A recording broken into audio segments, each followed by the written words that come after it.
Hong Kong में मरने वालों का आंकड़ा बढ़ गया है। आप जानते हैं हांगकांग, जहां पर कई इमारतों में आग लगी हुई है। इस हादसे में अब तक 55 लोगों की मौत हो चुकी है। हांगकांग की ये रिहायशी बिल्डिंग्स हैं, हाई राइज टावर्स हैं और आग की चपेट में हैं। ताइपो में बहुमंजिला इमारतों में ये आग लगी हुई है। आग का तांडव थमने का नाम नहीं ले रहा। लगातार आग का दायरा बढ़ता हुआ अब तक 55 लोगों की मौत हो चुकी है। आज सुबह तक ये आंकड़ा 44 का था, जो अब बढ़कर 55 पर पहुंच चुका है। ताइपो में बहुमंजिला इमारतों में आग, कई टावर्स हैं जो इस वक्त आग की चपेट में हैं। 55 के करीब लोगों की मौत हो चुकी है। 250 के आसपास लोग अभी भी लापता बताए जा रहे हैं। 900 के करीब लोगों को सुरक्षित इन हाई राइज बिल्डिंग से बाहर निकाल लिया गया है। तो ये तस्वीरें आप देख रहे हैं हांगकांग की। हांगकांग का ताइपो शहर, और वही इस वक्त आग की जद में हांगकांग की इमारतों में भीषण आग लगी हुई है। आग पर काबू पाने की कोशिशें लगातार जारी हैं। कल ये आग लगी थी और कल से ही कोशिशें जारी हैं आग पर काबू पाने की। अभी का अपडेट यह है कि मरने वालों का आंकड़ा बढ़ चुका है। हादसे में अब तक 55 लोगों की मौत हो चुकी है।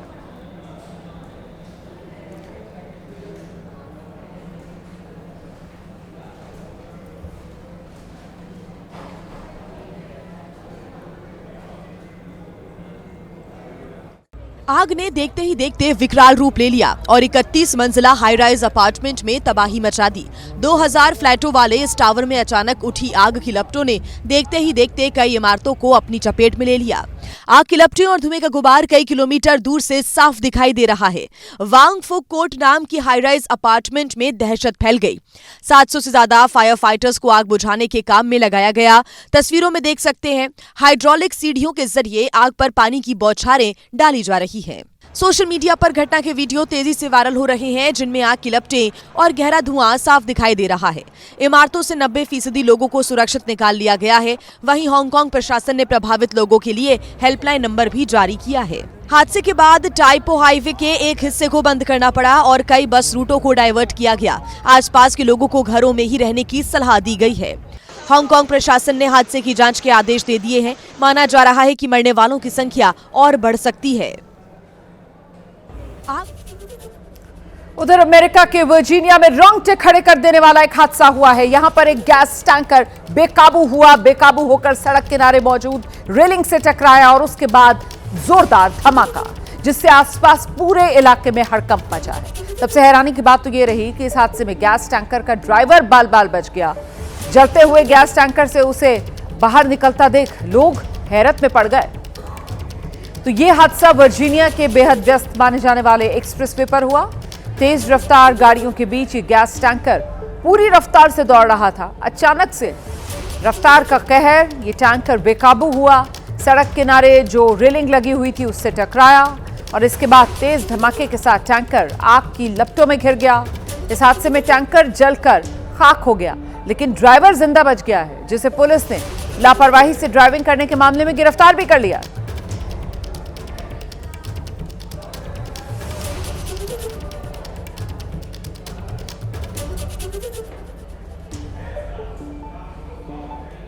उधर महाराष्ट्र के नासिक से खौफनाक हादसे की तस्वीरें सामने आई हैं।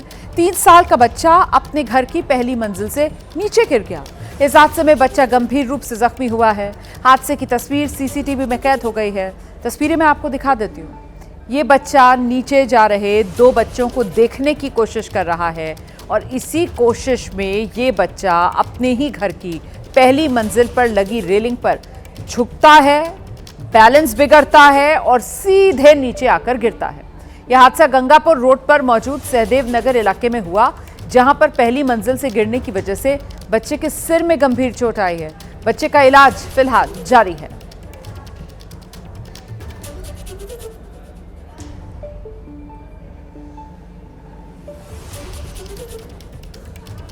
उधर पश्चिम बंगाल के मालदा में अपराधियों ने एक राशन डीलर के घर को निशाना बनाया, कई राउंड फायरिंग कर दी है।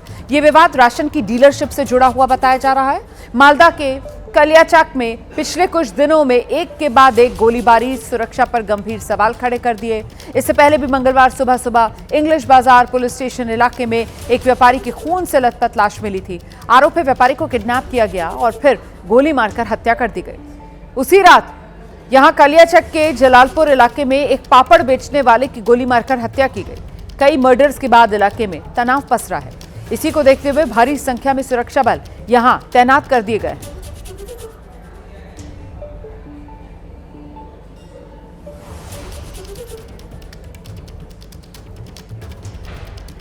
उधर छत्तीसगढ़ के बड़े नक्सलियों में से एक हिडमा के इनकाउंटर के बाद अब राजनांदगांव गढ़चिरौली के जंगलों में 3 राज्यों की पुलिस फोर्स जंगलों पहाड़ियों में सर्च ऑपरेशन चला रही है। दरअसल एमएमसी जोन कहे जाने वाले महाराष्ट्र, मध्य प्रदेश और छत्तीसगढ़ के सेंटर पॉइंट पर बड़ी संख्या में नक्सलियों के होने की सूचना मिली। 3 राज्यों की पुलिस फोर्स लगातार जंगलों पहाड़ों में उन्हीं की तलाश में जुटी है। लगातार 3 राज्यों की पुलिस फोर्स इन जंगलों को खंगाल रही है। इस ऑपरेशन को 3 राज्यों के उच्च अधिकारी लीड कर रहे हैं। सुरक्षा बलों की सख्ती, लगातार एनकाउंटर में मारे जाने के बाद नक्सली अब या तो सरेंडर कर रहे हैं या एक राज्य से दूसरे राज्य की सीमा पर जंगलों में भागते फिर रहे हैं। केंद्र के कड़े रवैये के चलते नक्सलियों के कई बड़े नेता एनकाउंटर में अब तक मारे जा चुके हैं।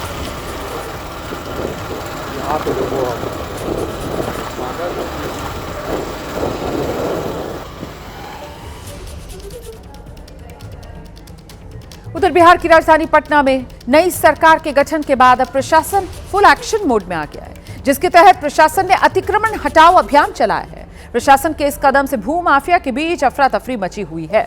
प्रशासन की टीम बुलडोजर और पुलिस बल के साथ अभियान में शामिल हुई, जिससे बुलडोजर की मदद से अवैध कब्जा कर बनाए गए निर्माण को गिराया। डीएम के आदेश पर कार्रवाई हुई है। इसके तहत उन लोगों से जुर्माना भी वसूला गया है जिन्होंने सरकारी जमीन पर अवैध कब्जा कर अवैध निर्माण करा लिया था। कार्रवाई के दौरान 52,300 रुपए का जुर्माना वसूला गया है। अजीमाबाद अंचल में अतिक्रमण अभियान के तहत गायघाट, डंका इमली से गायघाट, अशोक राजपथ से महावीर घाट तक अस्थायी अतिक्रमण पर यह कार्रवाई हुई। यहां पर कई पक्की दुकानें भी बना ली गई, जिन्हें बुलडोजर की मदद से जमींदोज कर दिया गया।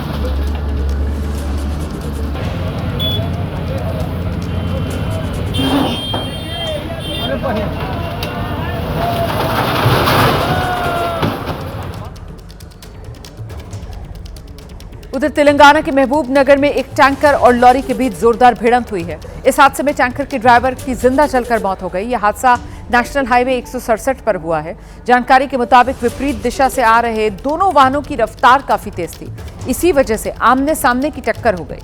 टक्कर के बाद इथेनॉल से भरे टैंकर में आग लगी। टैंकर धू-धू कर जल उठा। लॉरी का ड्राइवर केबिन से कूद गया, लेकिन टैंकर का ड्राइवर अंदर फंस गया। स्थानीय लोग मौके पर पहुंचे, पर तब तक ड्राइवर बुरी तरीके से जल चुका था। बाद में ड्राइवर की मौत हो गई। सूचना मिलने पर फायर ब्रिगेड की टीम भी मौके पर पहुंची। 3 घंटे की मशक्कत के बाद आग पर पूरी तरह काबू पाया जा सका।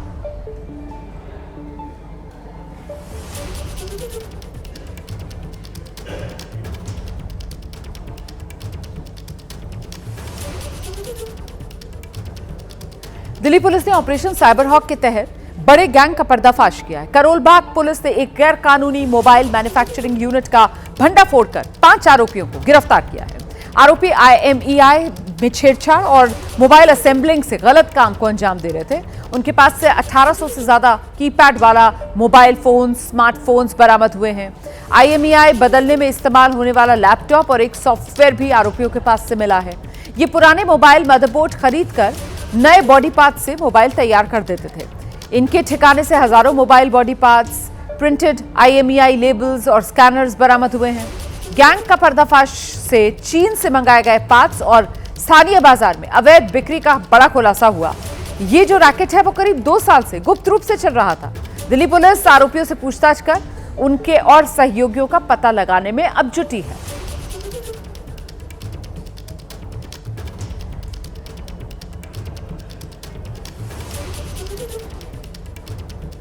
गुजरात के राजकोट में कुत्ता पालने वाली महिला की दबंगई सामने आई है।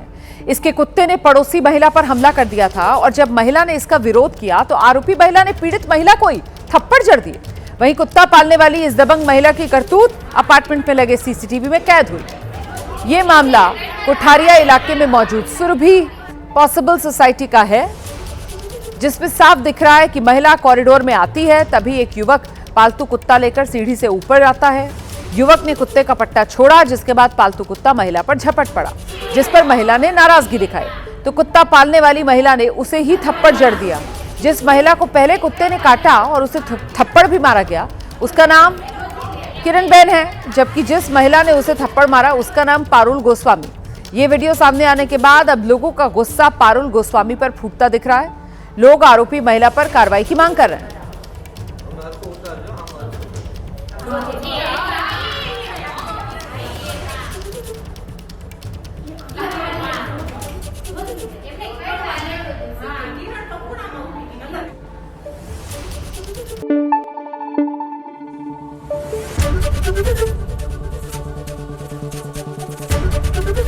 एबीपी न्यूज आपको रखे आगे।